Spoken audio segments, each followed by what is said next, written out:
Bueno, buenas tardes a todos y a todas. Bueno, iniciamos el 2021, esta es la segunda entrevista. Hoy es un honor quien nos visita, que es el doctor Fabián Nesis. Bueno, le preguntamos cómo quería Fabián que te presentáramos, y él dijo, profesión abogado, director del Servicio de Conciliación Laboral Obligatoria del SECLO, y su vocación músico. Bueno, eso lo sabemos, después vamos a pasar el link de su banda y todo, que la verdad que es maravillosa. La conducción la va a hacer la doctora Macarena Alonso, que es una amiga, es abogada laboralista. Bueno, y hoy tenemos varios amigos acá. Está el doctor Iván Pérez Morelli, la doctora Daniela Villar, la doctora Adela González. Bueno, todos amigos, amigos queridos. Así que te dejo, Maca, para esta entrevista. Y gracias, gracias, gracias, Fabi, por estar. Un cariño grande. Un gusto.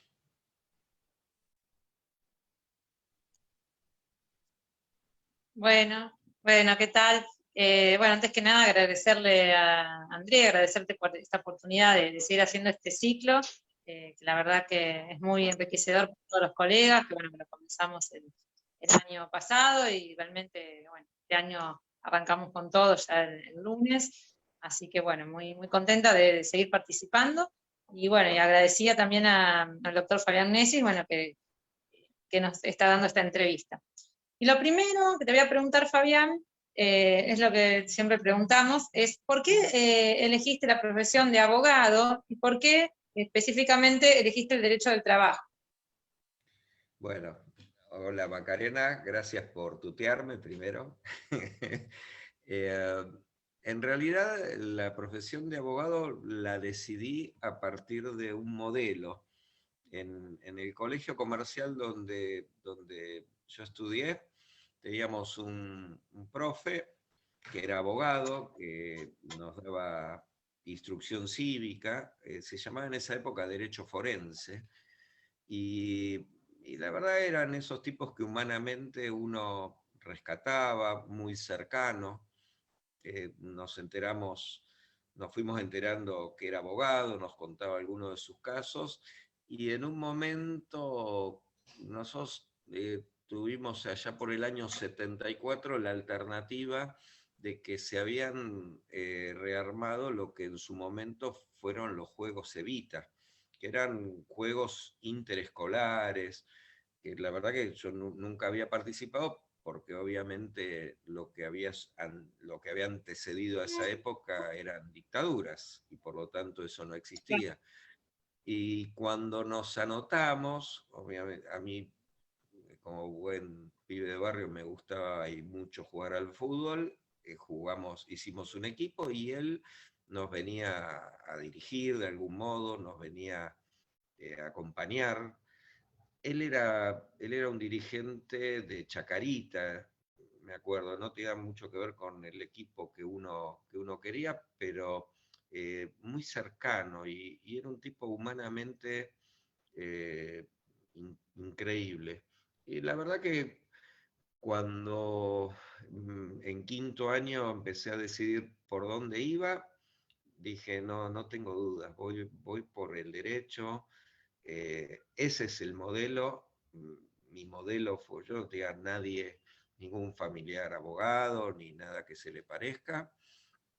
Y bueno, este abogado se llama, en realidad ahora le perdí el rastro, hasta hace unos años alguna vez lo vi, Roberto Rigante, el Beto Rigante le decíamos, y realmente es un tipo encantador. Y para mí fue un modelo un poco de vida, ¿no? De lo que uno pensaba que podía desarrollar este, en una profesión.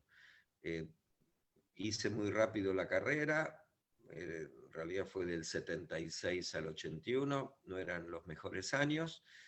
En el principio del 82 ya la había terminado, y el mundo, bueno, lo que nos pasa, yo tenía dos cosas mientras cursaba la carrera.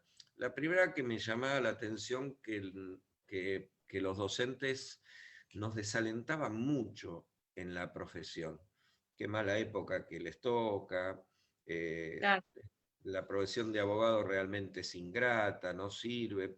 Yo recuerdo que la mayor parte de docentes eran gente del Poder Judicial, y tengo lindas anécdotas con muchos de ellos.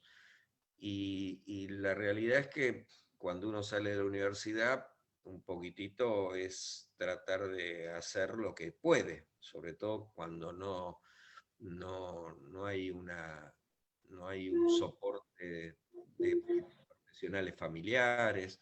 Así que bueno, yo trabajé desde tercer año de la Facu en estudios, me pasaron cosas interesantes porque mientras, obviamente, trabajás gratis, porque en esa época le tenía que agradecer a quien me daba el espacio en un estudio que me lo diera, pero no importa, me gustaba, era mi vocación. Cuando me tocó tercer, cuarto año ya de la facultad, yo era muy amigo de quien después fue el representante de Diego Maradona, Jorge Sisterpiller, éramos amigos de colegio y amigos de la vida. Y bueno, él ahí me encargó si podía hacerle las marcas de Diego. Y para mí fue una cosa increíble, ¿no? Porque Sí, primero, Diego en esa impresionante. época, claro, estamos hablando año 79, no tenía la dimensión que después tomó. Claro, claro. O sea, Diego en Argentinos Juniors, ganando un mundial de juveniles, donde todos los que vivimos esa etapa nos levantamos a las 4 de la mañana para ver esos partidos que eran increíbles. Y bueno, ahí asomé un poquitito a ese mundo de las marcas, que no lo conocía, fue interesante. Le tuve que proponer al abogado con quien trabajaba que firmara, porque obviamente yo era estudiante. Y al cabo de un tiempo me tocó por lo menos revisar, porque uno no lo tipeaba, revisar, en esa época tipeábamos, era máquina de escribir, no había computadoras, no había nada. Claro, no, claro, no. Me tocó revisar el primer contrato publicitario de Diego, que era con la firma Coca-Cola, su primer comercial y su primer contrato. Así que un poquitito parecía ser de que mi mundo iba para ese lado, pero estas cosas después de la vida, me recibo y en el año 82 en la Asociación de Abogados de Buenos Aires, la de Uruguay 485, yo me anoto porque en realidad había escuchado que en general era un espacio donde los abogados con por lo menos ideas más progresistas se solían asociar, me lo comenta algún Claro, abogado conocido, ¿no? Y me asocio, y el primer boletín que veo era que estaban armando un equipo de fútbol en, en la asociación. Y bueno, yo era muy joven, jugaba mucho al fútbol, me gustaba y dije, me integro. Y ahí empecé a conocer gente del mundo, de distintos mundos del derecho. Había gente de derecho comercial, de derecho laboral, y ese equipo lo integramos con Álvaro Ruiz, año 82, 83. vale. Sí, sí. Y ellos tenían, junto con, él estaba asociado a otro colega que tenía mucho desarrollo en el derecho del trabajo. Y bueno, y por estas cosas de la vida me sumo a ese estudio.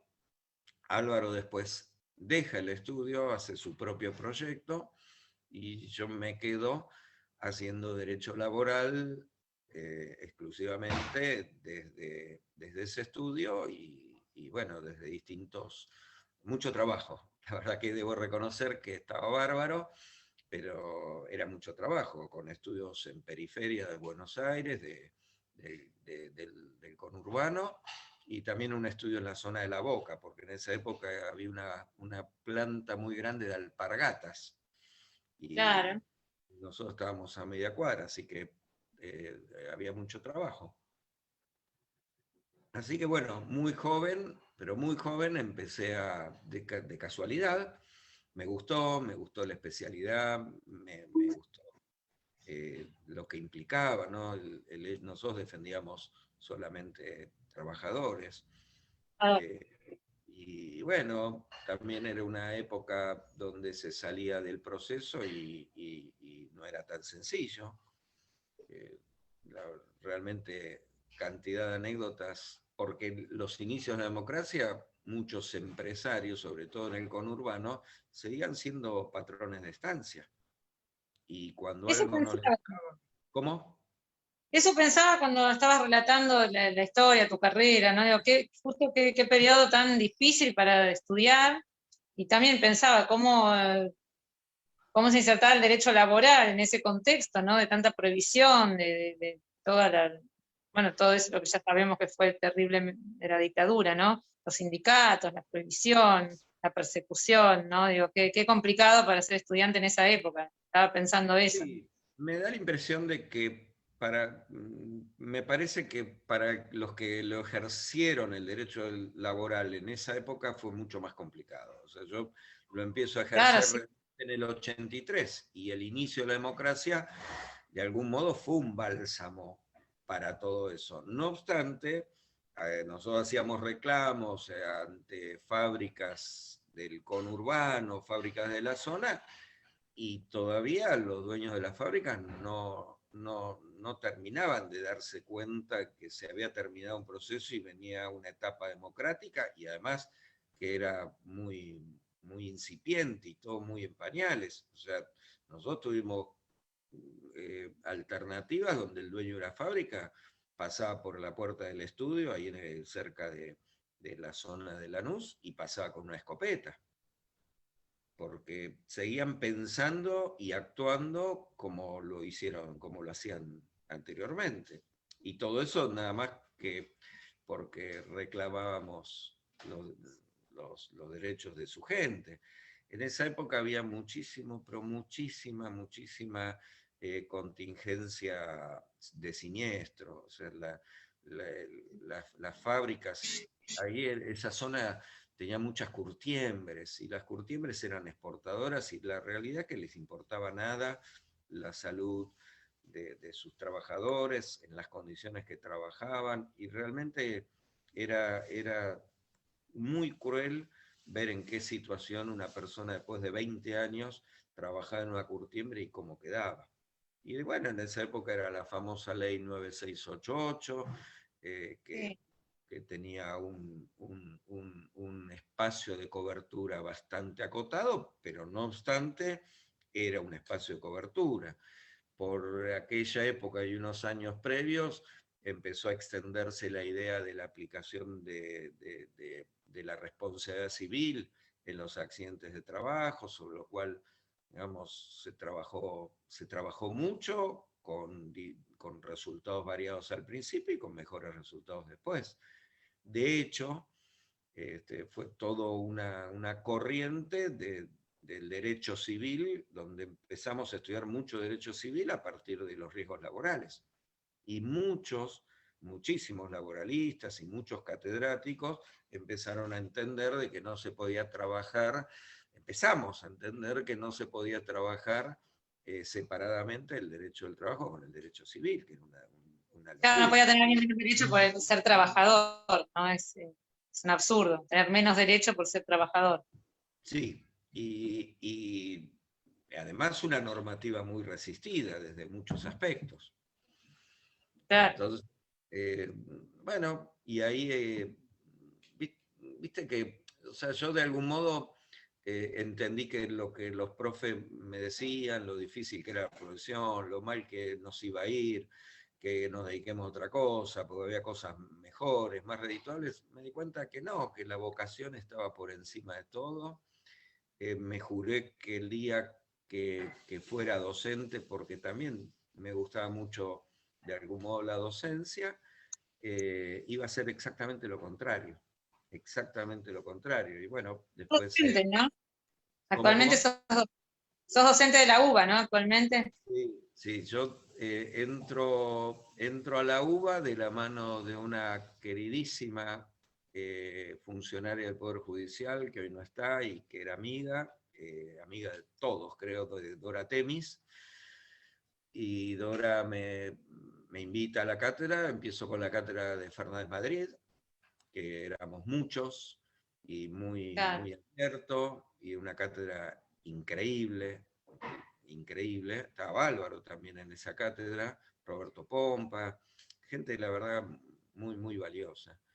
Y bueno, después deja la cátedra, se hace cargo de la cátedra Amanda Cauguet, que es la esposa de Juan Carlos, y en el año 2000 se abre un concurso en el Departamento de Práctica Profesional, donde me inscribo y gano el concurso. Y me quedo con un curso de práctica laboral, que es el que desde el año 2000 se sostiene en el 8º piso de tribunales, donde nosotros nada más, claro, atendemos nada más que temas laborales que vienen a partir de la universidad. Y en realidad creo que esta idea de alentar a los alumnos, de sostenerlos, de ayudarlos, de hacerle ver que nuestra profesión tiene un aspecto humanitario que es único, un aspecto formativo, y que podíamos hacer cosas diferentes, y cada uno dentro de su espacio, de manera que lo que menos a uno le podía o le debía preocupar era la competencia, al contrario, ¿no? A medida que pasan las generaciones, yo ya creo que desde el año 94 que estoy en la Facu, pasaron generaciones de abogados, y bueno, con muchos nos seguimos viendo, o en tribunales, con otros somos amigos, con otros llegamos a compartir trabajos, y bueno, me parece que es una de las variantes también más lindas que tiene el estudiar Derecho, poder también formar alumnos, formar abogados, y creo yo también contribuir a que la gente que pasa por los cursos sea mejor persona, que no es poca cosa. No, qué importante, la verdad que te felicito, y la verdad que qué importante esto, porque cuando uno está en la parte del práctico, ¿no? Yo es una etapa crucial, ¿no? En la carrera de uno, porque ya sos estudiante, pero ahí ya te falta poquito para ser profesional, y uno se encuentra muchas veces, por ahí son alumnos que por ahí no tienen experiencia, no sé, en trabajar en estudios jurídicos en otro lado, y es el primer acercamiento, por ejemplo, a un caso, a que venga una persona y que lo tenés que atender y tenés que escucharlo, y la verdad que tener una buena formación en ese momento, y alguien que te guíe y que te impulse y que te ayude, la verdad que es importantísimo eso. Es importantísimo. Bueno, yo una hora todavía me hablo con mi profesor de práctico, por ejemplo, y la verdad que sí, era alguien que muy humano, que también siempre nos alentaba a eso, a ayudar a la gente, escuchar, y la verdad que eso no se olvida, esas cosas. Así que, sí, para quería mí decir algo. Andrea, sí. Sí. No, quería decir algo nada más. Cuando lo escucho hablar a Fabi, que en ese momento les decían que era difícil, recuerdo el año pasado cuando estuvo Ricardo Cornaglia, ¿no? Porque ahora también los jóvenes abogados, bueno, nosotros también, un poco nos quejamos de la profesión, que está dura y difícil. Y yo le digo, bueno, Ricardo, le digo, ahora también los chicos, sí, me decía, pero Andrea, antes nos mataban. Yo, claro, cuando alguien te habla así, justamente que vos recién decías, andaba el patrón de este, vos querés meter juicio, y andaba con su arma, con la escopeta. Las cosas también que nos contaba Ricardo, dice, está bien, ustedes, por ahí nosotros los que se quejan ahora mucho los jóvenes es, digamos, que quieren vivir de la profesión, que es la lógica, uno estudió y todo, pero dice, ser abogado y laboralista fue difícil siempre. Bueno, fue eso que justamente lo que, y recién con tus palabras, bueno, la verdad que eso lo confirma. Pero me acuerdo cuando hablamos para esta entrevista, y yo te contaba, ¿no? Que Héctor Recalde nos había hablado justamente de Perón, cuando lo conoció a Perón, y vos dijiste, bueno, guarda, porque yo fui el primer abogado de Maradona, y ahí realmente, ahí no dejaste. Lo veo acá a Iván, que dice, bien, pensé que iba a hablar de otro tema, pero va a hablar de fútbol, me encantó. Porque eso es maravilloso, lo de que fuiste el primer abogado de Maradona. La verdad es increíble. No era abogado aún, después cuando me recibí de abogado ellos ya se fueron para Barcelona. Y yo no seguí esos pasos porque tenía otra intención de vida. Pero después, bueno, la vida me llevó a ser el abogado muchísimos años de quien fue el representante, digo, que después dejó de serlo, que era Jorge Sisterpila. Así que bueno, bastante vinculado con esos temas, pero siempre desde el área laboral.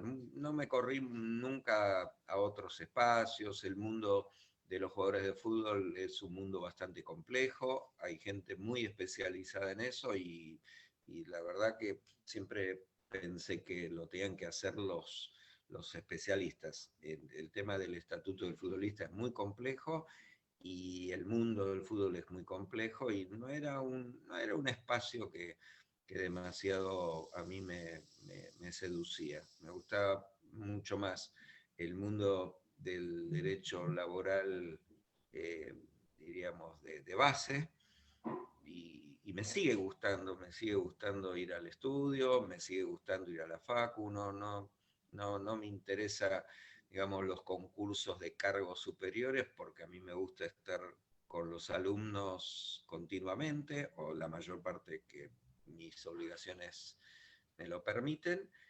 Así que bueno, me parece que uno siempre tiene que ocupar los espacios que le dan satisfacción, que le dan placer. El de la facu es uno, el de la profesión que es la que nos permitió vivir, desarrollarnos, armar nuestros proyectos, nuestras familias, es otro, y después esta situación de abordar una función pública donde yo tenía muchas ideas, pero no tenía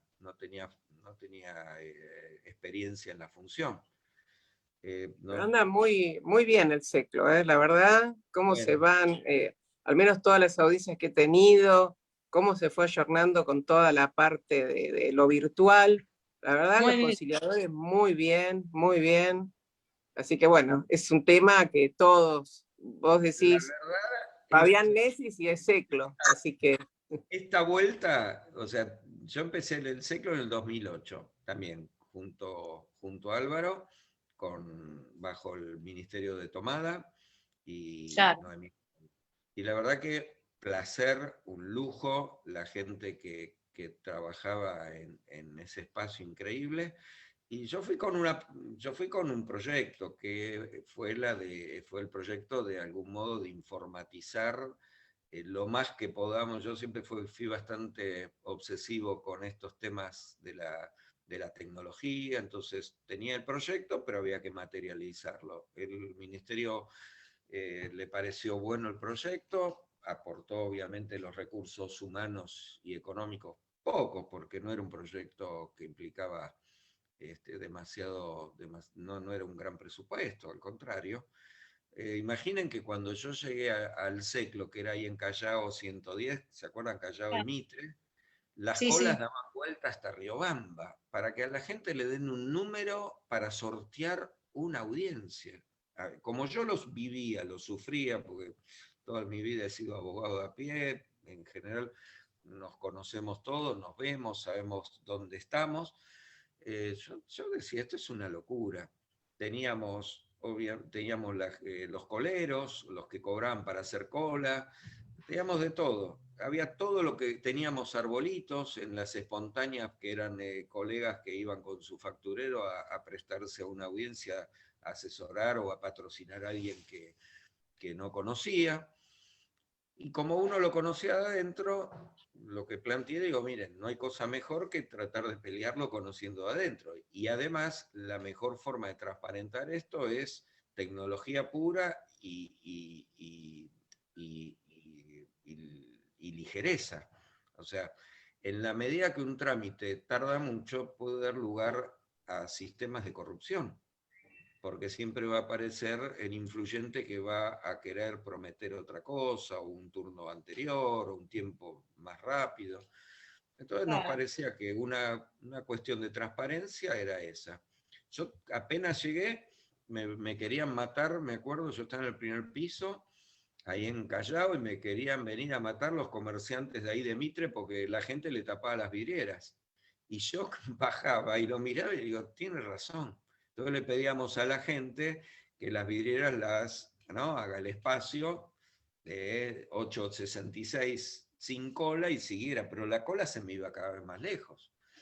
Entonces, bueno, tuvimos situaciones complejas porque obviamente se daba turno hasta cierto horario y la gente que quedaba sin turno se ponía muy mal, tuvimos situaciones donde se amotinaba, porque nunca falta el que explota la bomba y dice hay que entrar, y entraban, y a mí me da mucho cuidado por la gente que trabajaba. Tuvimos que poner separadores en esa época entre la gente que atendía y el público, porque la realidad es que el público estaba furioso. Y tenían razón, pero tampoco lo íbamos a resolver en una semana. Nos llevó unos meses hasta que se empezó a hacer lo que se llama el ciclo web, y ahí empezamos a hacer tecnología en todo lo que sea el inicio, y de a poquito armar una base siempre proyectando a futuro. Es decir, todo lo que hacíamos teníamos que tener 10 años más para adelante en proyectos, en proyecciones. Es decir, hoy estamos intentando hacer una aplicación para el teléfono, hacer no, en realidad ya están hechas, implementarla, hacer una aplicación para el teléfono donde el abogado tenga todos sus trámites en el ciclo, las audiencias, llamadores, alarmas. Eso presumo que está un poquitito retrasado por la falta de presencialidad, pero esto se puede hacer porque en el año 2011, 2012, 2013 proyectamos a 10 años.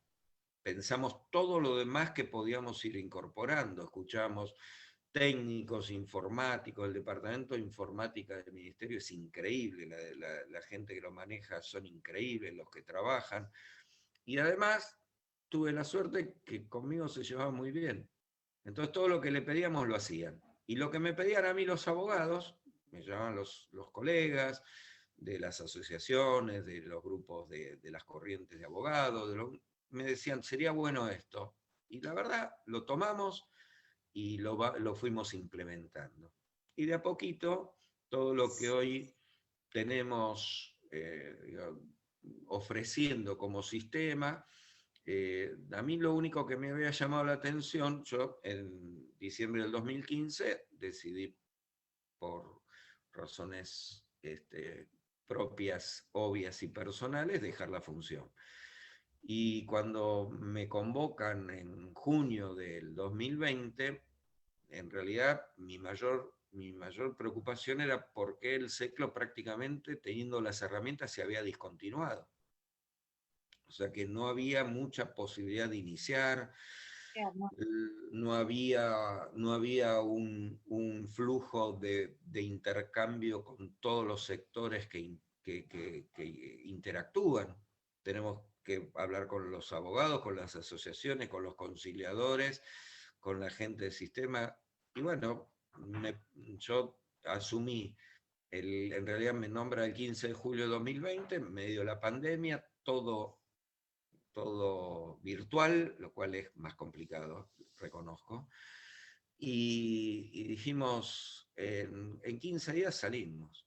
Y salimos a la cancha y como sea. Y bueno, ida y vuelta, salimos a hacer mucho trabajo de capacitación, que era muy importante hacerlo con los abogados, con los colegios de abogados que nos dieron espacio, hicimos charlas muy piolas, que ahora, en función de algunos temitas que estamos viendo, vamos a volver ahora en marzo a ofrecer nuevas capacitaciones, porque nos damos cuenta que muchas cosas a veces fallan, porque los abogados no estamos bien preparados para hacerlo.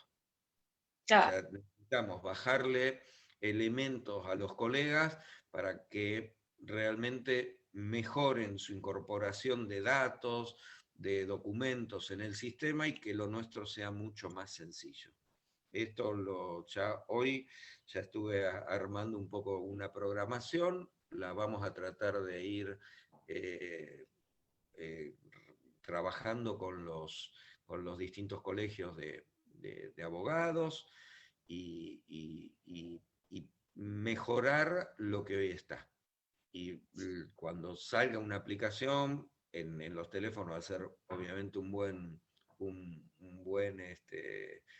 elemento para el abogado para trabajar, pero bueno, la realidad es que nos queda por hacer. Así que cuando ustedes dicen, bueno, el SECLO ahora está bien, nos costó mucho, la verdad, nos costó mucho enderezarlo.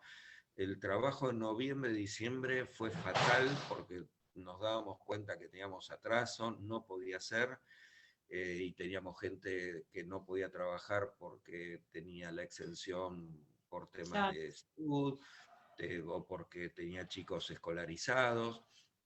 Y bueno, fuimos buscando alternativas y la verdad les digo, en diciembre hubo días que yo llegué a firmar 1500 homologaciones que se venían acumulando y dijimos, hay que sacarla, hay que pensarla, hay que buscarle la alternativa. Bueno, ahora el trabajo es, una vez que el barco está enderezado, seguirlo, ¿no? O sea, seguir por la senda.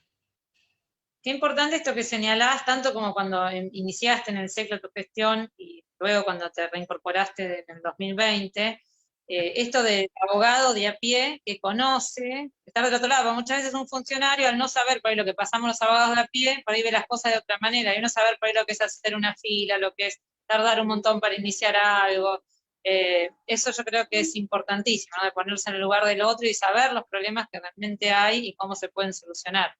Y bueno, sí, personalmente la verdad que está trabajando muy bien. A mí particularmente, yo estoy muy conforme con las audiencias virtuales, más cuando es la primera audiencia, que uno tiene que pasar una liquidación o algo así. Yo, por ejemplo, tengo 2 horas de viaje al centro y la verdad que a nosotros nos viene bárbaro, porque bueno, tengo una audiencia, pues al rato ya estoy en otra audiencia o haciendo otra cosa en mi trabajo, así que la verdad, y funciona muy bien y con puntualidad, la verdad que he cerrado acuerdos de forma virtual, la verdad que sí, personalmente como abogada litigante estoy muy, muy conforme. Sí, y más con los clientes, ¿no? Porque a veces yo tenía, por ejemplo, cuando empieza Fabi en el SECLO, tenía 10 audiencias por día. Yo el estudio lo tengo en Granbur con mi esposo.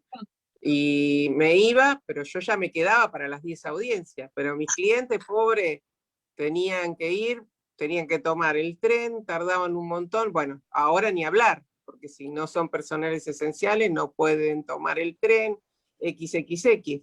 Yo tengo, los clientes están chochos con todo lo virtual. El otro día siempre cuento que había uno que ya está tan cómodo que ya estaba comiendo. Está bien, menos mal que ponía, viste, apagaba el micrófono, pero yo lo veía comiendo, llega, está bien, estás tranquilo, estás perfecto, pero paremos un poco, algo formal. Dice, no, dice Doc, porque tengo que ir al otro trabajo, está bien, te agradezco, le digo que por lo menos apagaste el micrófono. Pues yo creo que los clientes son los que están más contentos con estas audiencias virtuales, ¿no? Porque a veces llegar y tantas horas, como sabemos nosotros, de viajar desde Granbur, desde San Miguel, desde cualquier lugar, ¿no? Desde el sur, y llegar a Capital Federal, la verdad que era complejo, y muchas veces la gente tampoco tiene dinero para tomarse. Yo me acuerdo al principio, cuando decía Fabián, las colas y colas que había, yo tenía a mis clientes que era por ir a la primera vez que iban a Ciudad Autónoma de Buenos Aires. Entonces llegaban, tomaban el tren Belgrano, bajaban y no sabían cómo ir, se tomaban un taxi hasta el SECLO. Y claro, viste que la gente cree que todo el mundo nos conoce. Entonces llegaba mi cliente y me decía, me mandó la doctora Sosa. Y la verdad que le hablaban con tanto cariño los del SECLO. Decían, venga, ni sabían quién era yo, pero le decían, venga, siéntese acá, ya le vamos a tomar, usted trajo el papel, perfecto. Que yo por eso le tengo tanto cariño al SECLO, que vos sabés, Fabián, que es bastante resistido, que en varios lugares, por eso yo lo quiero mucho al SECLO, porque la gran mayoría, casi los 180 conciliadores primeros que hubo, casi todos son amigos, y realmente yo sé de ese compromiso que tienen todos, y que son unos grandes trabajadores. Por eso siempre lo defiendo al SECLO. A veces un poco algún amigo se me enoja, Pero yo realmente lo que puedo decir es eso, que es de parte nuestra también como abogados, que defendemos a la parte actora, y fundamentalmente ahora, con los montos, porque prácticamente ¿con cuánto se está conciliando? Si no es con el 90, no se concilia. Y Estamos eso hablando es con todos. y hablamos de una doble indemnización. Sí, nosotros mantenemos esos criterios cercanos. A mí me parece que yo cuando el CECLO se ideó no estaba muy a favor, debo reconocerlo, y siempre lo dije, y todo el mundo siempre me encargué de decirlo, porque no tiene sentido que porque uno ocupa una función se olvida de cómo pensaba. Pero bueno, el CECLO se incorpora a la legislación argentina en el año 95-96, en la peor etapa de flexibilización de las normas laborales, y parte de esa etapa de la flexibilización, cuando se modificó, me acuerdo, la ley de quiebras, cuando se impone la ley de riesgo de trabajo, en realidad fueron todas ahí, y los abogados laboralistas entendíamos que era parte de una metodología que venía con una corriente de flexibilización. Yo creo que hoy, y después de tantos años, la discusión está zanjada, porque sigo pensando que nosotros como dirección, como ministerio, podemos intentar de dar la mejor herramienta, y a veces esa herramienta por X razón puede no funcionar, pero en general funciona. Ahora, sigo pensando que la calidad del colega que toma los casos, sea defendiendo una parte, sea defendiendo a otra, es lo que va a definir una buena negociación o una no negociación. Y del mismo modo, sigo pensando que la calidad de los colegas que asumen la tarea de hacer un juicio los va a posicionar mejor o peor de acuerdo a su propia calidad. Porque muchas veces los resultados adversos se los cargan a un tercero. Pero nos cuesta a los abogados mirar para adentro. Y yo creo que tenemos que siempre mirar para adentro, tenemos que tratar en lo posible de hacer nuestro pensamiento crítico, nuestro análisis crítico, y después evaluar, si se quiere, cómo me responde el sistema. Pero la calidad de los trabajos profesionales, yo me doy cuenta, yo miro las grabaciones, porque las miro porque las tengo que mirar muchas, no todas, y me doy cuenta cuando el abogado tiene manejo, cuando sabe la materia, es mucho más sencillo hasta arribar a un acuerdo, si es que hay voluntad, y si no sabe el tema, es mucho más difícil. Y en los tribunales nos pasa lo mismo, y los jueces sufren lo mismo. No, yo no soy juez, así que no lo sufro, pero cuando veo la grabación me doy cuenta que alguien que reclama aquello que no tiene ninguna base legal y cree que sí la tiene, va a ser muy difícil acordarlo. De hecho, le doy otro dato, o sea, cuando de algún modo largamos masivamente el CECLO en el 2020, en medio de la pandemia, al mes y medio ya empezamos a tener la cantidad de reclamos que se tenían en no pandemia, lo cual para mí era un buen dato, no buen dato en lo cuantitativo o en la alternativa de que el conflicto crecía. Nosotros no somos, el CECLO no es un espacio donde se mide el desempleo, lo que se puede medir es la conflictividad, pero no somos oficina de desempleo, porque primero es el ámbito de la capital, y segundo que también se discuten otras cosas. De manera que el desempleo no sale por ahí. Lo que sí sale es la conflictividad. Entonces, cuando retomamos la conflictividad en 2018-2019, ahí dijimos, bueno, estamos volviendo a la normalidad. Y cuando después, en noviembre, diciembre, volvemos a los porcentajes históricos de conciliación del CECLO, que son cercanos al 49, 50, 52%, claro, ahí dijimos, bueno, estamos en un punto de equilibrio. La gente, a pesar de la pandemia, porque no nos olvidemos que el empleador en la pandemia también, o sea, el empleado sufrió pérdidas de trabajo, de horas, de dinero, y muchos empleadores, sobre todo medianos chicos, perdieron la empresa.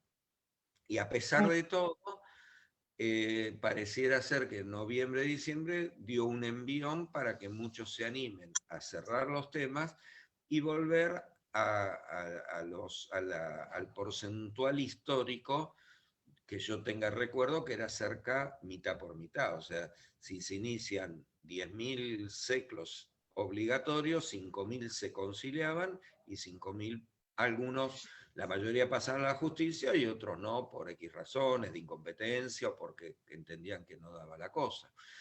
Así que a mí me parece que la discusión de que el ciclocino, yo creo que ya está zanjada. El tema es qué hacer con la herramienta, la tenemos, y ponerla al servicio de quién. Y en general, la verdad que tanto el ministerio en su momento y como el actual tienen claro la herramienta SECLO al servicio de quién. Y por eso para mí es más sencillo, ¿no? También. No, eso es importante. Bueno, a mí personalmente, para mí siempre fue una buena herramienta el SECLO y a veces lamento, no sé, un caso de provincias y no tenerlo, ¿no? Es decir, sería, porque aparte los mismos trabajadores te lo piden, si no hay una etapa donde conciliar ante la demanda, porque, y todos piensan que ponían el SECLO y no, de provincia no, esto demandado de provincia no, tenemos que ir a la demanda directamente, que también está la posibilidad de conciliar, uno les explica, pero bueno, hasta los trabajadores mismos quieren ver esa posibilidad de ver si pueden arreglar las cosas antes ¿no? de litigar, aparte porque es necesario, porque otros necesitan también algo de dinero y realmente para ellos sería positivo. Y hablando, te voy a hacer una pregunta más general, ¿no? Con respecto al derecho al trabajo. Con todo esto de la pandemia, con las cifras que ha dado la OIT de las pérdidas de fuentes de trabajo, lo que se ve el futuro, ¿cómo ves el futuro del derecho laboral en general? Digo, a nivel país y a nivel también mundial. ¿Cuáles son los desafíos que tendremos los abogados laboralistas de acá en más?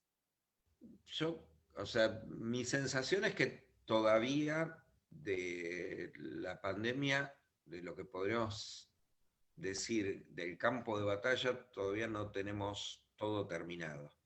O sea, yo creo que todavía, No. o sea, aún resta un buen ciclo por entender cómo se rearman las relaciones laborales.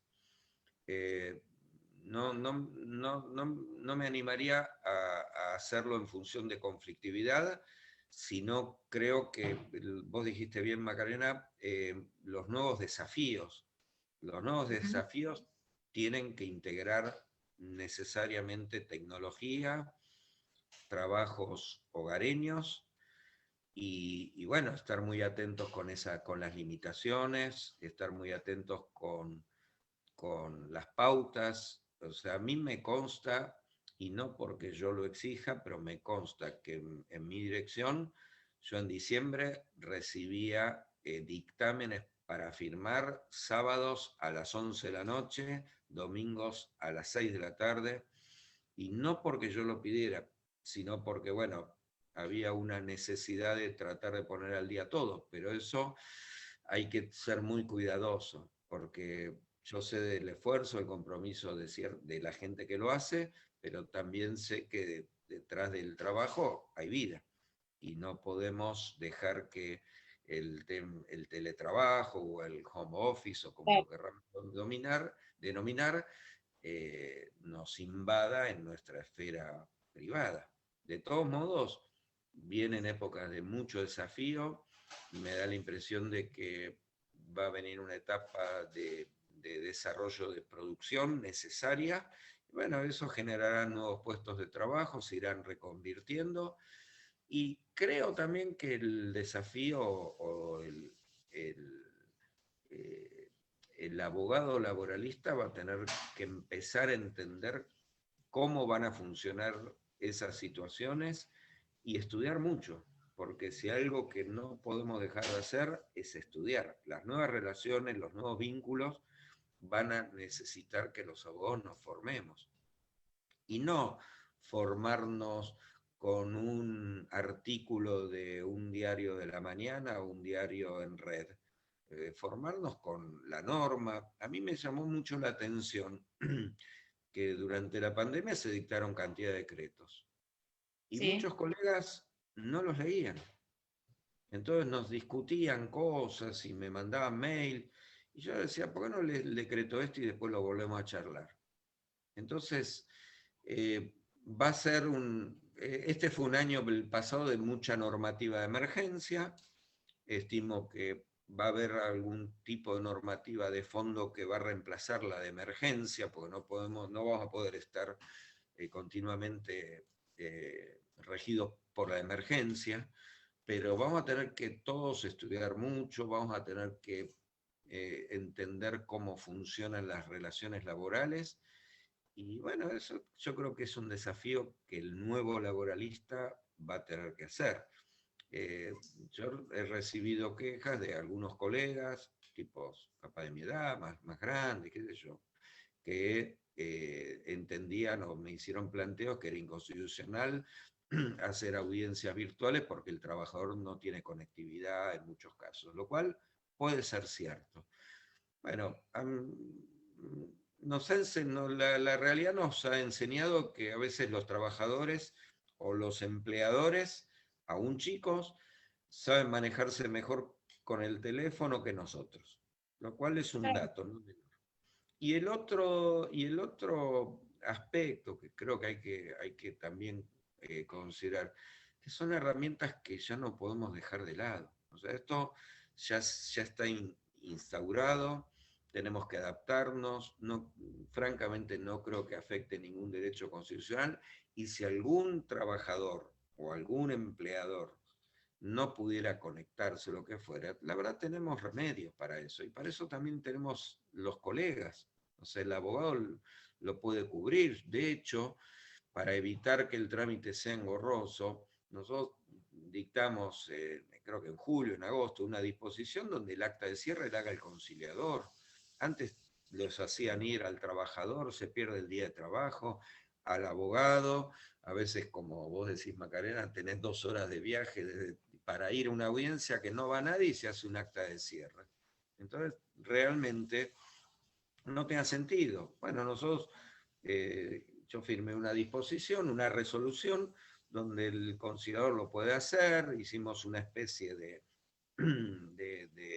seguimiento básico, pero en realidad la idea no es plantear ningún sistema que sea anulable, que sea un sistema maniobrable para los abogados que puedan trabajarlo bien con sus clientes, e insisto, el abogado que trabaja bien no tiene ningún problema. Y el que trabaja a veces a espaldas de sus clientes puede tener problemas. Pero eso es una responsabilidad profesional que asume cada uno. Nosotros trabajamos para la mayoría de los colegas que sabemos que son de bien y que hacen bien su trabajo, que quieren hacer bien su trabajo. No, y esa misma, sí, esa misma profesionalidad o no, también se ve en tribunales, no es exclusivo del SECLO. Así que realmente se puede ver en los dos ámbitos si encontramos esos tipos de colegas. Totalmente, totalmente. Sí. Y después otro de los temitas que yo lo suelo plantear es que muchos colegas de provincia de Buenos Aires han venido al SECLO estos últimos meses, y los entiendo. A veces se fuerza la competencia de una manera así tan ajustada que, bueno, se genera alguna duda en algún dictamen, pero la realidad es que hoy por hoy en la provincia de Buenos Aires, para iniciar cualquier reclamo hay que hacer una demanda, hay que contestarla, después recién está una audiencia de conciliación que sé que ahora muchos tribunales se están haciendo virtuales, pero bueno, eso implica todo un trabajo previo, un trabajo prejudicial, judicial, que lleva meses y que probablemente no sea el mejor remedio para la gente. Entonces, eso ha hecho que se hacen muchas audiencias espontáneas donde las partes acuerdan, o se hace en base a algún artilugio de competencia que los abogados conocemos y conocemos bien, forzar la cosa para ver si se puede. Porque en definitiva, si no se concilia, no forzarán volverá a provincia la demanda, será una alternativa, no más que eso. Pero esto pasó siempre, lo entendemos. Pero bueno, es un dato bastante común porque también lo que nos sucedió Por eso a veces los cursos de capacitación en los colegios de provincia son buenos, porque muchos colegas que no hacían capital se vieron forzados a hacer procedimiento de capital, por la realidad y por la necesidad. Entonces, en muchos casos, el colega de provincia está acostumbrado a una mecánica de trabajo y a una forma de trabajar en provincia, que bueno, la demanda, el traslado, el segundo traslado y la audiencia después de un tiempito, cuando tienen que armar un poquitito el ciclo les cuesta. Entonces, bueno, nosotros la idea es capacitarlos para que les sea más sencillo el ingreso y sea más fácil para todos. ¿Mm? Así que ese Sí, es eso es un... muy positivo, la verdad. Eso es muy positivo. Y bueno, y como decíamos anteriormente, ahí se ve la necesidad de que en provincia necesitamos alguna instancia eh, previa de resolución de conflictos en materia laboral. Yo creo que para mí hace falta, pero bueno. Es más complejo. Yo participé de cursos, de Sí, seminarios en San Isidro, donde se intentaba por lo menos recabar la experiencia de capital. Es más complejo, primero por la extensión territorial, segundo porque provincia está dividido en cantidad de departamentos judiciales, y tercero, no es tan sencillo adoptar un sistema similar con conciliadores en las cercanías de cada departamento judicial, lo cual creo que podría enloquecer la tarea del abogado que hace provincia. Si mañana tiene una audiencia, no sé, en Isidro Casanova y al otro día en San Justo y después en Lomas de Zamora o al mismo día. No nos olvidemos que cuando el ciclo fue presencial exclusivamente, había abogados que tomaban 7, 8 audiencias, 10 audiencias por día. Y había estudios que trabajaban de eso.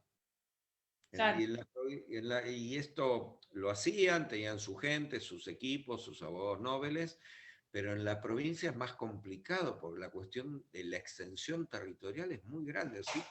O sea, cuando yo participé, claro, de esos seminarios, y digamos, yo no sé, había que buscarle alguna vuelta que nunca se llegó, la verdad que nunca se llegó, pero había gente del Poder Judicial que decía que, bueno, que había que hacerlo eso, pero en el ámbito de cada tribunal. Y yo lo que sostenía que era lo mismo, si hacer una prejudicialidad para el tribunal que después va a dictar una sentencia, yo creo que no es lo mismo que un tercero que no es juzgador en nada. Y bueno, hasta ahora creo que no se pudo ir remediando eso, ¿no?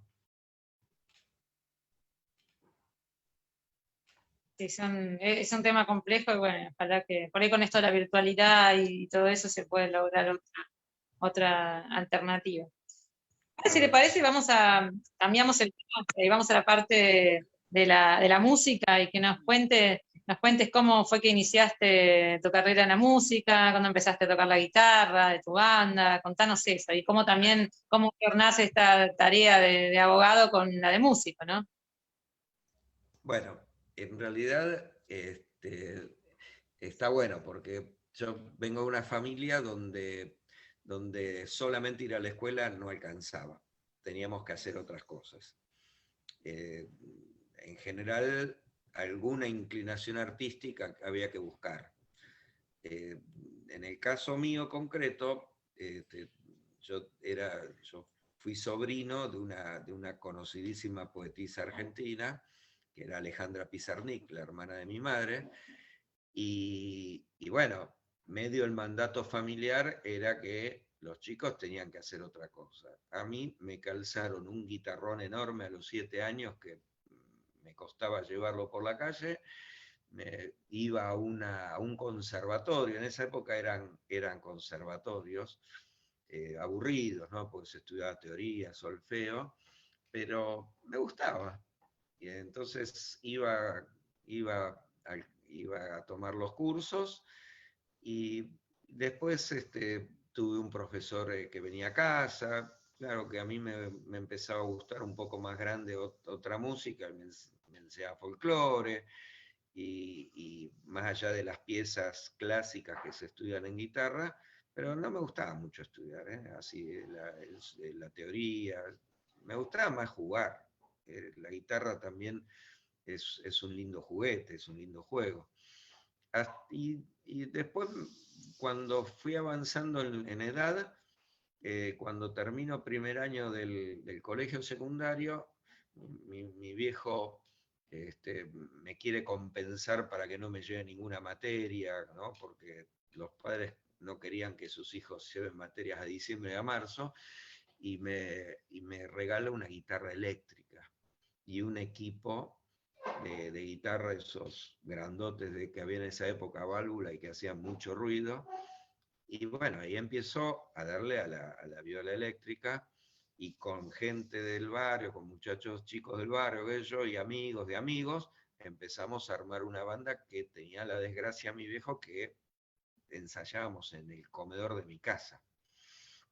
Y la verdad, pobre, lo volvíamos loco, porque era un sonido durísimo, durísimo. Y en esa época, claro, escuchábamos 13 años, 14 años, mucho Beatles, qué sé yo. Yo tenía la suerte que cuando mi tía vivía en París, entonces cuando venía para la Argentina, ella tuvo una historia muy rica, ella, imagínense, vivió en la casa con los Cortázar, con la Cortázar y su primera esposa. Impresionante, No, no, impresionante. increíble, Sí, sí. increíble. Entonces ella capaz cuando venía, yo vivía en un barrio, en Villa del Parque, y ella tenía un departamento en Montevideo y Córdoba. Para mí, ir a Montevideo y Córdoba, viviendo en un barrio, era como hoy, no sé, ir a Salta, más o menos. Era complicadísimo. Nuestra vida era en el barrio. Pero los sábados, cuando ella volvía de París, me iba con la guitarra, porque ella decía, a ver qué aprendiste, y yo me iba a tocar al departamento de ella, y un día, me acuerdo, tenía un tocadisco pequeño en medio de todos libros tirados en su departamento, porque era el departamento de una poeta, no era de alguien Claro, como claro. nosotros. Entonces me dice, escucha esto, y me hace escuchar a Jenny Joplin, que es Ah, una claro. cantante de rock, Sí. de blues increíble, que Sí. a los 27 años se muere por exceso de drogas. Claro, creo que los 27 Janis Joplin. Sí, porque viste que hay toda una generación de artistas rockeros que son los 27, creo que Hendrix también, hubo varios. Kurt Y Cobain. exacto. Y bueno, entonces yo iba y escuchaba eso y decía, uy, después lo voy a... Entonces llegaba a mi casa, ponía mi Winco a todo lo que da, ponía mi guitarra eléctrica y trataba de seguir las canciones de los Beatles, de los Rollins, de Creedence en esa época. Algo ya empezaba a escuchar música nacional, Almendra, bueno, Spinetta, con sus distintas bandas, o sea, me empezó... Con tu tía, por esa faceta artística, te unía a tu tía. Sí, mucho. Qué lindo es. ¿Ella cómo Mucho. era? Me quedé con eso, no lo Bueno, se ha esperaba. escrito mucho, o sea, de Alejandra vas a encontrar biografías de todo tipo, vas a encontrar su obra en muchos idiomas. Mi tía era un personaje que vivía fuera del contexto mundial. Eh, Claro. ella, digamos, capaz se podría decir que era medio una hippie de la época, pero tampoco, porque era muy intelectual. Yo iba a la casa de ella iba a la casa y aparecía aquello, Manucho Mujica Lainez, que eran muy amigos, las Ay, hermanas de Ocampo, Silvina, Victoria, que era un mundo irreal, tan irreal que, bueno, ella a los 36 años decide dejar de vivir, ella se suicida sí, sí. este, a muy corta edad, que fue un golpazo, ¿no?, para nosotros. Pero Claro. el caminar, para mí, ir de compras con mi tía era ir a una librería o un lugar donde vendían artículos de librería, que se fascinaba.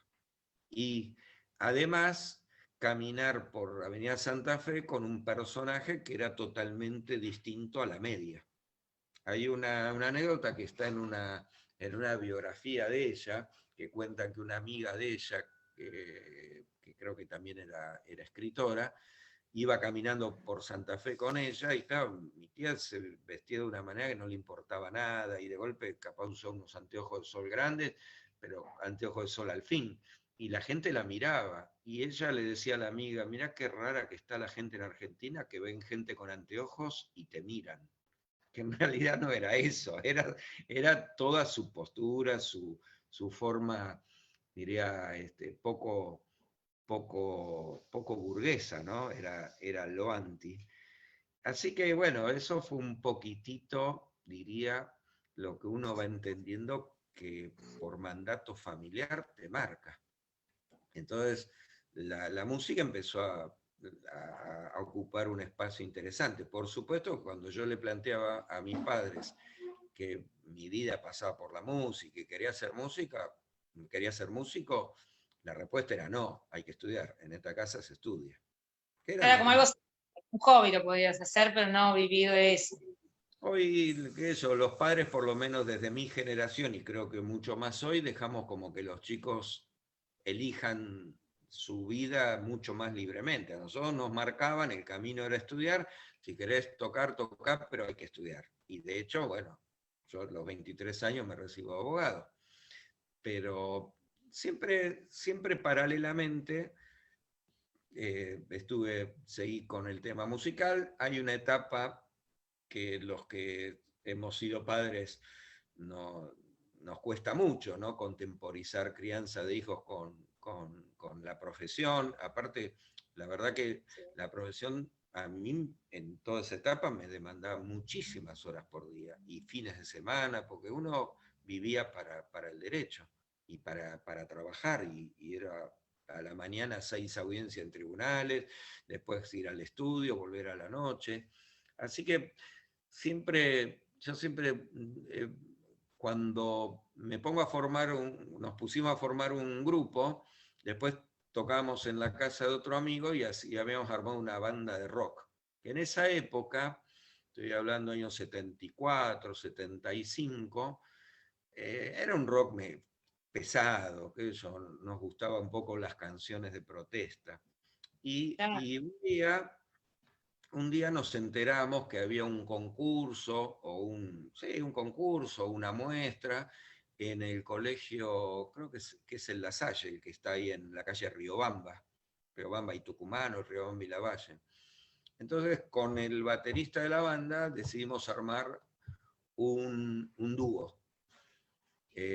Un dúo acústico, yo tocando guitarra, cantábamos, y él tocando algunas partes de la batería.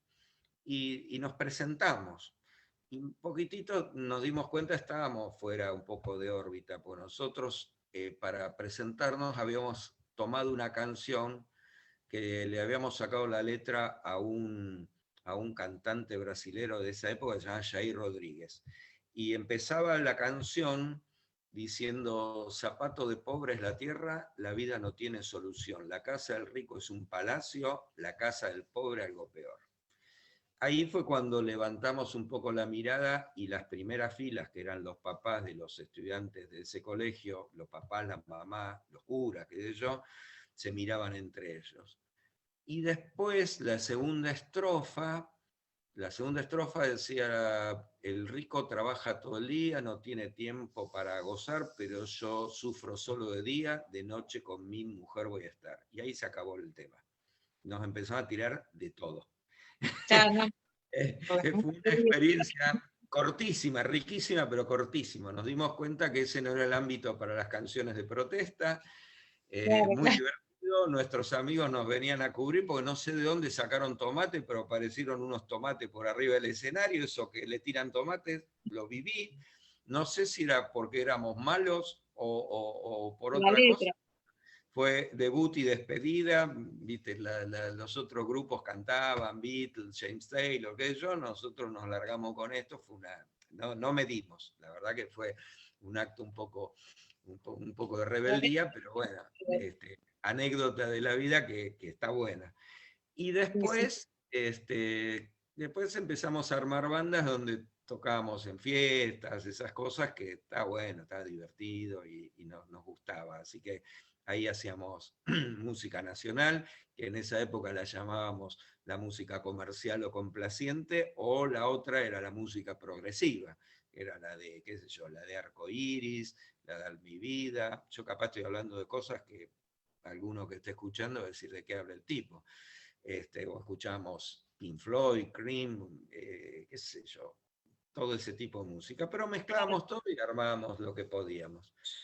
Y bueno, y después seguí tocando la guitarra y me gustó contemporizar con la producción porque sí me doy cuenta, la producción es un gusto, está bueno, pero me parece que también hay que recrearla un poco, hay que salir un poquitito de la lógica del derecho y entrar en capaz una lógica distinta que tiene que ver. La música también es muy creativa, es muy linda a los oídos, o sea, el que le gusta, ¿no? O el que le gusta afinarlo. Y bueno, y como buen obsesivo, como soy medio obsesivo también de la tecnología, uno se vuelve obsesivo de los sonidos, entonces vas mejorando o tratando de perfeccionar los sonidos que salen de esos instrumentos. Y bueno, entonces descubrí que era más grato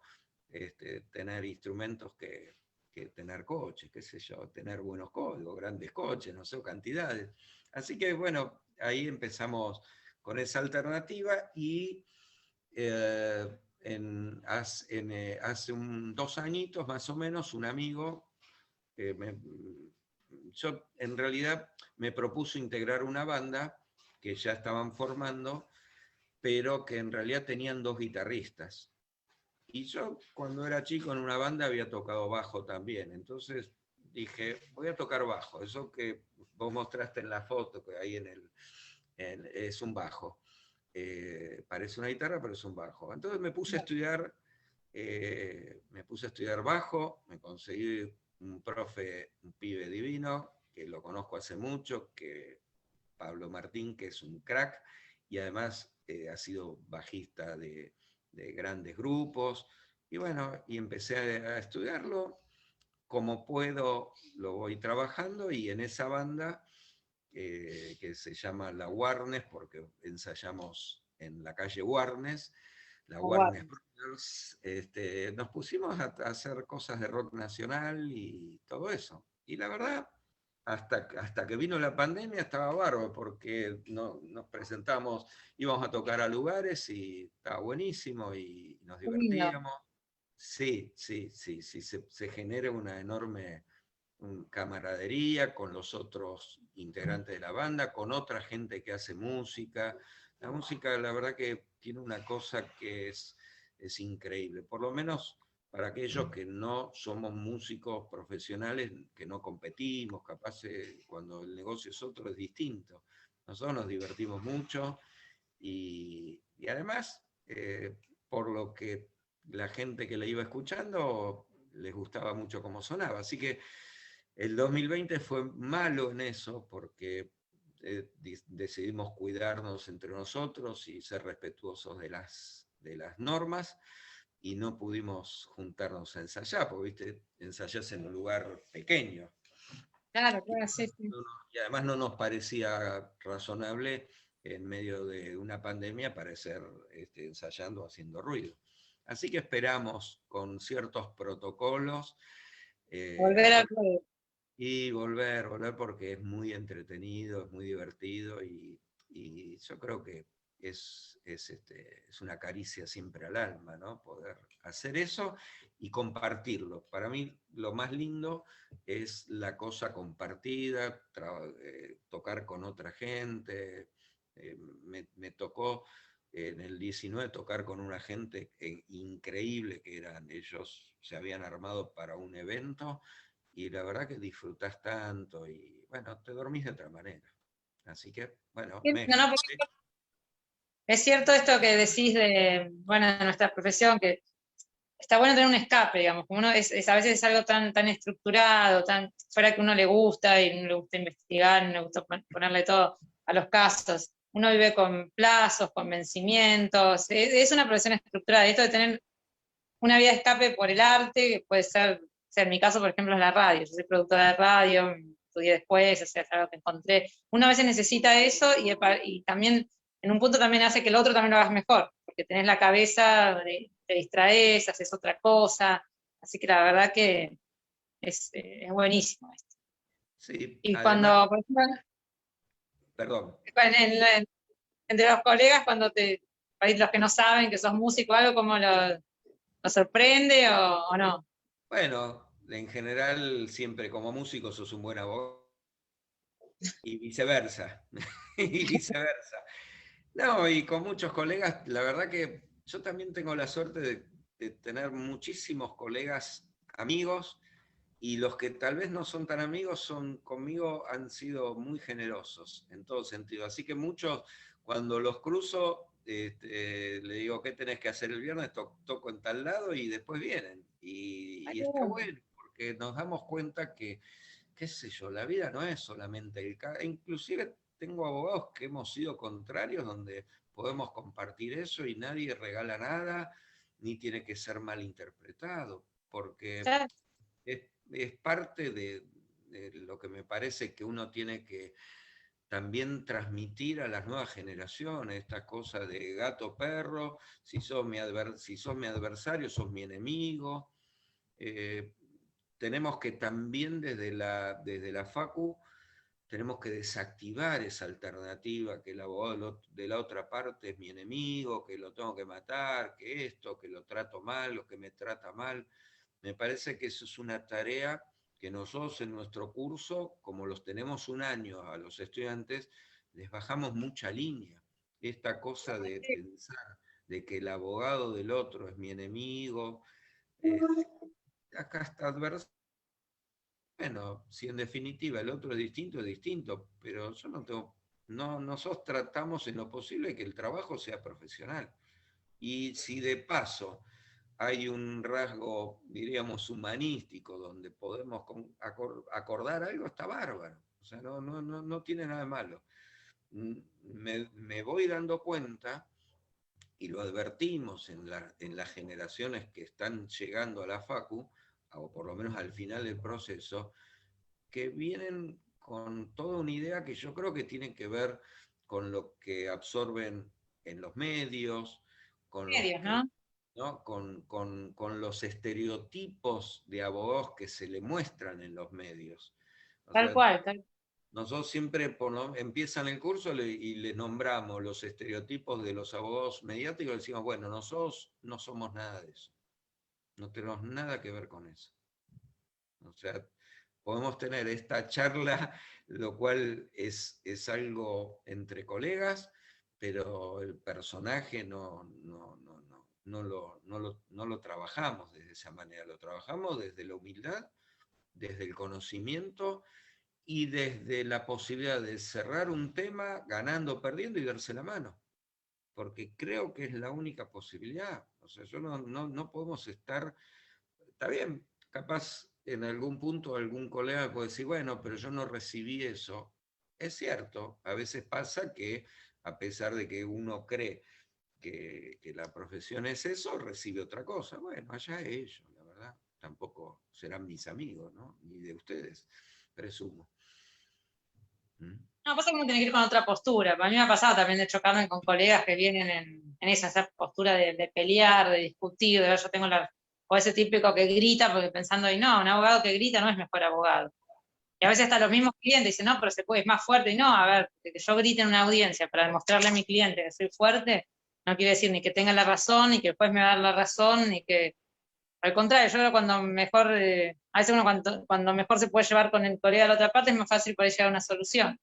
Yo he destrabado juicios por ahí, con esa postura he destrabado juicios que estaban por ahí con otros colegas trabados y todo, y cuando uno se encuentra con un colega que tiene ganas de trabajar y de resolver eso, lo logramos destrabar y hasta los clientes se quedan conformes. Bueno, fíjate una cosa, Macarena, que la virtualidad de algún modo un poco vino a sopesar ese aspecto. Nosotros tuvimos muchos casos de audiencias presenciales donde entre abogados se agarraban a palos.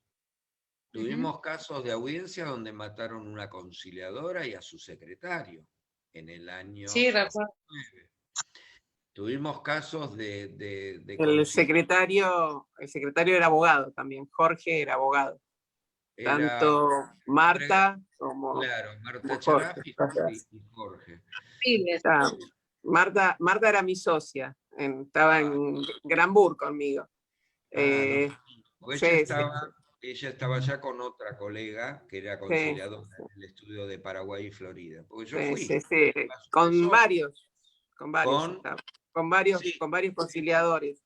sí, sí, Y justamente, ¿te acordás cuando le ponen la tercera audiencia, que terminaban muy tarde? Yo le decía a Marta, le digo, no vengas para Granbur porque también nuestras secretarias iban tarde, ¿viste? Y uno trata de que termináramos más temprano. Le digo, mira, yo te voy a pasar los casos, porque a mí me costaba ir hasta Capital, le digo, así que, bueno, pero ponete a pensar, eso fue 15 días antes de que la maten en su estudio en la calle Paraguay, a las 3 de la tarde. ¿Viste? Cuando vos decís, tenía que tomar el tren Belgrano que iba hasta las audiencias, que iba a Capital, o que ella volvía de las audiencias del Seclo. En el tren no le pasaba nada, al contrario, hola Doc, ¿cómo anda? Tengo un juicio, o sea, como me paraban a mí también, tengo tal juicio, me pagaron bien o algo, y le viene a pasar eso. Encima lo peor, Fabián, es que la persona que la mata, Marta, pasó por nuestro estudio. No sé si me entendés, porque fue con un abogado de Granbur. Pasa por nuestro estudio, porque nosotros teníamos tanta gente, no aguantó y se fue. Se fue a otro estudio a 3 cuadras del estudio nuestro. Pero, viste, cuando decís vos, parece que era el destino, pobre, que Marta, sí. y Y además fue además tan lo curioso terrorífico. del caso, porque bueno, cuando pasó esto me llaman y yo me tomo un taxi, voy allá y era Sí, un cuadro estremecedor. Lo curioso del terrible. caso es que el tipo este la mata por error. O sea, no simplemente porque ella le fue a decir, mire, no vino su empleador, vamos a hacer una nueva audiencia, hablé con su abogada, la abogada no había Sí. llegado y él No, creyó. la abogada estaba, Ah, que encima la abogada de él, de este hombre, no era su abogada. Había claro, ido otra abogada, viste, en reemplazo, que divina, tampoco voy a decir el nombre porque, bueno, no, es no, una no, sí, querida, eh, por eso es decía, una no era. querida, es una querida amiga también. Ella fue a hacerle una gauchada, como hacemos muchas veces, que uno reemplaza a otro colega. Y en ese momento Marta le dice, pero fíjate este hombre, porque fue a comprar el cuchillo con el que la mata a Marta, lo fue a comprar a la calle Florida. Exacto. Eh, y cuando llegó a las 12 del mediodía, Marta le dice, es a las 3 su audiencia, fue, no sé con qué locura, bueno, cuando vuelve, hacen el cierre, esta abogada que le hizo la gauchada, ya estaba por Márquez y vuelve con su auto para poder estar con su cliente, porque Marta le dice, por favor, doctora, venga, así se hace el cierre y se habilita la vía. Y Marta, cuando le comunica, le dice, mire, no, digamos, el famoso, ¿cómo se llama? El que era el contratista, que lo estaba, ¿no? Dice, mire, tipo el testaferro, digamos, ese señor no viene y la empresa contratista dice que no le va a llegar a un acuerdo y que no está viniendo la abogada. Dice, dice. Y ahí la mata Marta con ese cuchillo, y le dice, bueno, acá se acaba como si fuera, pobre Marta, había hecho todo lo posible para que él no tuviera que volver a otra audiencia, entra Jorge para salvarla o para protegerla, también lo mata Jorge, va contra la abogada, fíjate lo que es nuestra profesión también, va contra la abogada, que la abogada, que ella me cuenta, de no sé de dónde sacó la fuerza para poder levantar la mesa, porque era una mesa enorme. Después salió, al portero también Lo lo tajeó. hirió, y bueno, sí, terrible. Es El, nuestra mártir. Marta, no, Marta no, y Jorge la verdad, son nuestros pobre mártires. mujer, la verdad, pobre mujer, porque le encantará, pero yo iba un poquitito, no quería traer en esta charla tan linda algo tan luctuoso, pero iba un poquitito a la cuestión que la presencialidad ha generado mucho de eso. Yo tuve muchos conciliadores que han llamado al 911 cuando en las partes o los abogados empezaron a pelearse, a discutir. Tuve que suspender audiencias y tomarlas yo en el ministerio, que tenemos policía, y hacer una nueva audiencia para que las partes que entre ellos estaban peleados a muerte y se querían matar, al venir a un espacio público y ver de qué se trataba, calmaban los ánimos y cerrábamos las audiencias. Todo eso, la realidad, el otro día se lo explicaba por mail un abogado que extrañaba, decía, ¿cuándo vuelve lo presencial? Yo digo, bueno, es una alternativa, pero ojo, la virtualidad no te trae ninguno de estos problemas. O sea, no tenemos abogados en riesgo, gente en riesgo, ni conciliadores. Y no es un dato menor.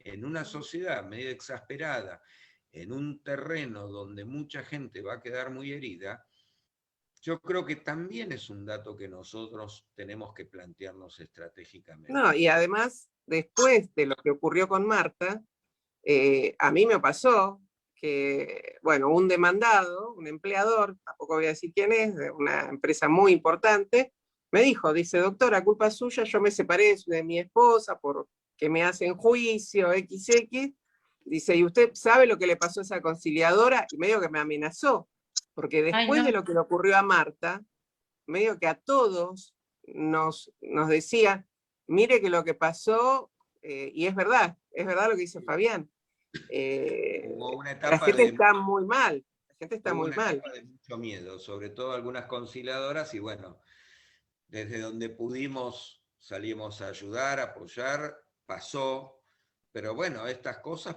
pueden suceder, y más en un estudio privado, porque no hay ningún tipo de seguridad ni nada, está el alma sola de la persona y alguna parte. Así que yo creo que también esto lo tenemos que ponderar como que en las relaciones humanas actuales, donde hay niveles de agresión importantes, yo hoy escuchaba en la tele otro femicidio y en qué condiciones, y una chica muy joven ahí en el sur, pero con 3, 4 avisos, con denuncias, bueno, todo eso que nos pasa como sociedad, porque nada está aislado, bueno, nosotros desde la responsabilidad que podemos tener, también es proteger a los más débiles, ¿no? Y los más débiles somos todos nosotros, si se quiere. Entonces, bueno, desde ese marco, yo creo que el hecho de tener audiencias virtuales nos acerca, pero a partir de una pantalla, y nos damos cuenta que los resultados vienen siendo prácticamente los mismos, lo cual es bueno, yo creo que como dato realmente es bueno.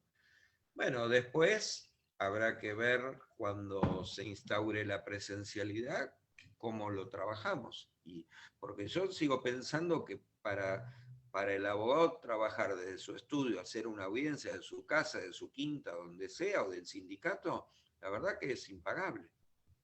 Yo personalmente, ojalá el ciclo quede así, porque para mí es súper práctico, o sea, me imagino por ahí para la mayoría, porque llegás a tener más audiencia, no tenés que trasladarte. Me ha pasado al mismo cliente, porque como decía Andrea, por ahí uno va y va, no sé, a 10 audiencias, pero el cliente por ahí va y para pasarse una liquidación y dice, ¿y esto? Pues ya se piensa por ahí que se va a pagar y que se va a resolver. No, es por ahí para pasarse una liquidación. Pierde un día de trabajo, y probablemente ese día pierde el premio, pierde la paga, es un tema. Entonces, me ha pasado de clientes que había un cliente que tenía con su ex empleado una muy mala relación y también se empezaron a insultar ahí, y que bueno, en ese caso los abogados los calmábamos y bueno, la conciliadora lo lleva a cada uno a un lugar, como que se resolvió, pero bueno, son cosas que sí, que pueden pasar, digamos. Sí. Hoy no tenemos niveles de conflictos, hoy no tenemos, sí, obviamente puede pasar alguna queja que no se pueden comunicar o que el conciliador no atiende en el momento. Bueno, eso se resuelve, no es tan grave, y creo que vamos a tener que seguir en esta línea, y llegado el caso veremos cómo se puede trabajar alguna presencialidad eventual. Capaz con las audiencias masivas, espontáneas, eso puede ayudar. De hecho, lo hicimos bajo protocolos muy estrictos. Hemos hecho masivas espontáneas con protocolos y con gente cada 20 minutos y funcionan bien, pero tenemos que ir viendo cómo desarrolla esto y también tenemos que ir esperando, pensando que tarde o temprano los efectos de la pandemia van a ir menguando. Esperemos con la vacuna y todo este tema. Porque la realidad es que además nosotros tampoco podemos contar con nuestro personal en forma presencial. Está todo el mundo haciendo teletrabajo y muy bien. Y los que no tengan computadora, les conseguimos computadora, se las mandamos a la casa. La verdad que el ministerio, yo en eso, un esfuerzo enorme. Tengo un perro, aviso, no soy... Está enojado, el perro está enojado, está diciendo algo. Él está a favor de la presencialidad. Pero bueno, se supone que los perros ladran, tienen que ladrar. Así que... Cuando Zoom, por eso yo tengo que hacer acá en mi oficina, porque estoy en mi casa, imposible. Claro, nosotros, la realidad es que nuestro trabajo no está mal, pero es todo prácticamente virtual y hay que tener todos los programas y hay que salir, entrar a los programas. Por eso, de paso un poco lo anuncio, ahora, ya lo dije antes, pero vamos a empezar con una capacitación porque necesitamos que los abogados nos ayuden a prolijar el ingreso de la documentación en pedidos, porque hay abogados que son, no sé por qué, fiacas, digo yo, y que en un solo archivo ponen todo, y eso hace que una persona en una computadora tenga que ir desplegando de a uno, lo cual es muy complicado. Entonces, por eso, si ustedes ven el sistema, dice poner DNI del trabajador, solo eso. O credencial del abogado del trabajador, solo eso, y ponen todo. Y eso, hoy justamente tuve un reclamo de los dictaminantes, que la verdad que un trabajo de media hora le lleva 1 hora y media, porque tiene que desplegar cada documento, separarlo, guardarlo en el escritorio, volver, ir. En cambio así sale todo muy, muy rápido. Así que bueno, eso es un poco también la tarea que vamos a empezar ahora en marzo. Así que bueno, por supuesto. Los de provincia estamos bastante adaptados por el tema del token. Ya nosotros, como nos venimos capacitando hace tiempo, entonces ya estamos como más en eso de subir documentación y todo, estamos un poco ya más acostumbrados, lo hacemos constantemente ya desde antes de 2017, si no me equivoco, es el token obligatorio. Correcto, sí. Pero bueno, vamos a trabajar también con eso. Así que, bueno, yo te quiero agradecer porque realmente los que han tenido algún inconveniente en el ciclo, no sé si podés dar tu mail del trabajo, que realmente la gente se ha comunicado contigo cuando tuvieron algún problema, y la verdad que rapidísimo le has contestado, todos después me llamaron y me hicieron, gracias, no, le digo, él es así con todos, la verdad que eso sí que te lo digo acá, ¿cómo se llama? Que estamos acá en un grupo de amigos, y también del otro lado que nos están viendo, que sí, lo que te pido es si lo podés dar de nuevo, porque realmente... Pero yo tengo dos cosas. La primera es que como abogado he sufrido lo mismo y puedo sufrir lo mismo, y la gente de mi estudio lo mismo. Entonces yo cuando me viene un mail, obviamente veo de qué se trata y trato o contesto o llamo por teléfono para ser más sencillo. Por otro lado, bueno, como muchos abogados y colegas tienen mi teléfono, directamente me llaman y sabe que atiendo y no tengo problema. El mail mío es fnesis, como suena, NSIS, @trabajo.gov, con B larga, gov.ar. fnesis@trabajo.gov.ar. Me escriben un montón de colegas, yo les contesto, a veces lo que piden se los podemos resolver, y a veces lo que piden no lo podemos resolver porque a veces hay situaciones que la ley no las contempla y por lo tanto nosotros desde la función que tenemos nunca vamos a hacer algo que no sea legal. Pero en general...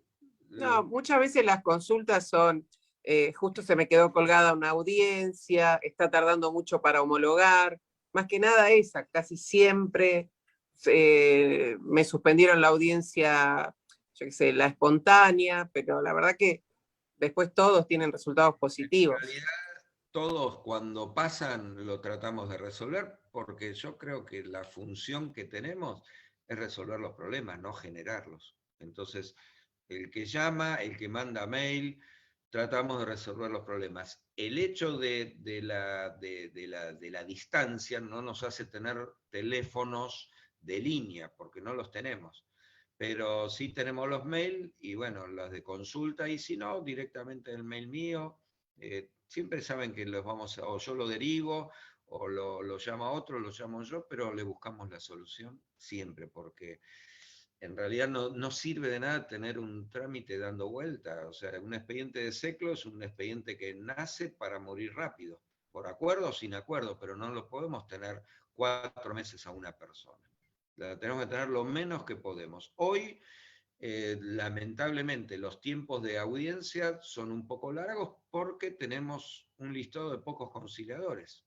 Hay muchos conciliadores que en pandemia tomaron licencia, otros dejaron, otros han ido dejando por cuestiones etarias o de salud, lo cual es entendible porque ya tenemos una matrícula donde, digamos, tenemos cierta edad, muchos. Entonces hay conciliadores que no se pudieron adaptar a la virtualidad y pidieron licencia. Entonces, al tener menos conciliadores, nosotros asignamos a cada conciliador 4 audiencias primeras por día, que es mucho, porque ellos después tienen la segunda y la tercera. Claro. Entonces, con 4 audiencias por día, si tengo que dividir por pocos conciliadores, me lleva tiempo. Si divido por más conciliadores, me acorta el tiempo. En la medida que tenga esta cantidad de conciliadores, en realidad los tiempos se me alargan para la primera audiencia. La idea en el curso de este año es intentar reforzar la matrícula de conciliadores para que haya más cantidad y que no se afecten los derechos de los que reclaman, ¿no? Los tiempos. Sí, justo te iba a preguntar si se van a incorporar nuevos conciliadores. Bueno, para eso claro, para eso hay que hacer un concurso. Tenemos que pensarlo porque hacer un concurso virtual es bastante complicado. Nos gustaría que sea algo presencial, con un examen y antecedentes.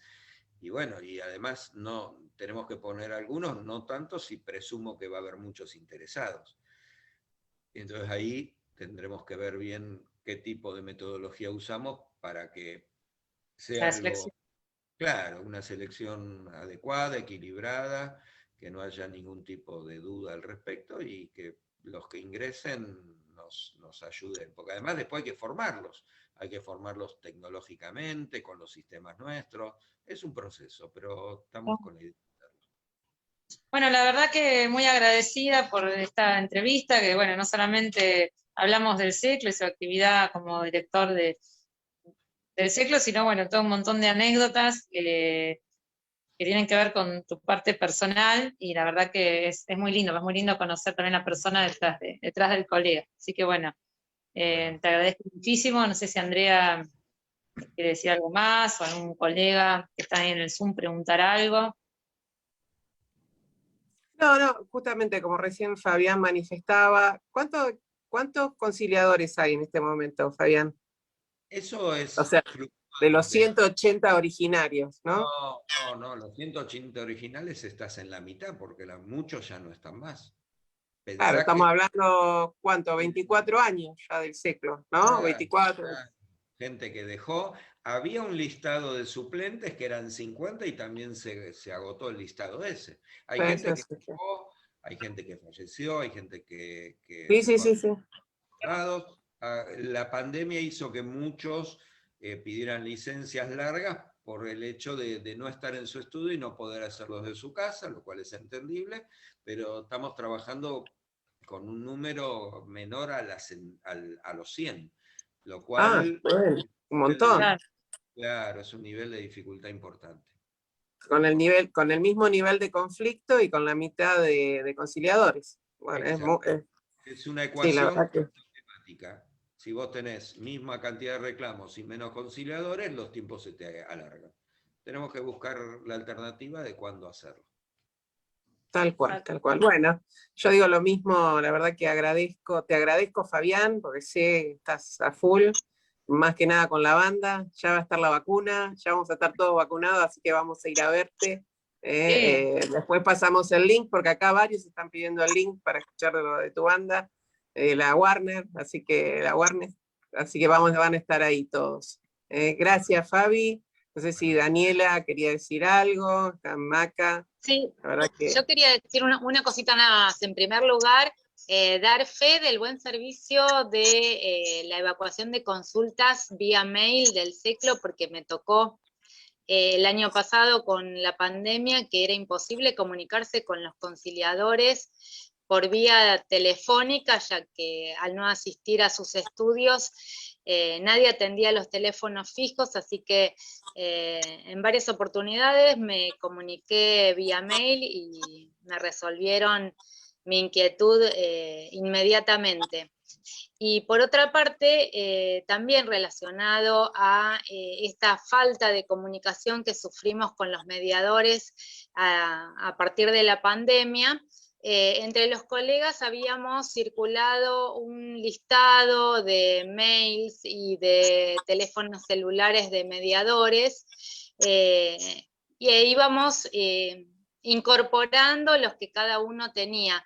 Mi pregunta es si existe la posibilidad de que se pueda publicar por algún medio un listado de alguna forma de comunicarnos con los conciliadores, además del teléfono fijo, para cuando surge alguna inquietud, no necesitar tener que hacer la consulta al CECLO, sino directamente poder comunicarnos con el conciliador. Sí, este fue uno de los reclamos y lo atendimos. Nosotros tenemos publicada la lista de conciliadores en el Colegio Público de Abogados, o sea, como información pública para todos los colegas. Si después esta lista quieren que en algún espacio, en un lugar, les pasemos el archivo y la publican, ningún problema. Bárbaro. Buenísimo, buenísimo. Te pedimos. Después, entonces, cada conciliador decidió qué publicar digamos, de sus datos. El mail y celular, o el mail solo, porque capaz hay conciliadores que dedican el celular para ellos, hacer los llamados, y no tanto para recibir, y usan el mail. Así que esa es la mecánica de cada uno, pero nos pusimos de acuerdo fácil. Así que sí, esa lista está abierta a todos los colegas. Hay un link en la página del Colegio de Abogados que es público, lista de conciliadores laborales. Y si a alguno les parece que lo quieren publicar desde el espacio donde ustedes trabajan, me dicen y yo se los mando. buenísimo, bárbaro. Excelente la propuesta y excelente la respuesta ahí. Así que, bueno, Fabi, no sé si alguno más quería...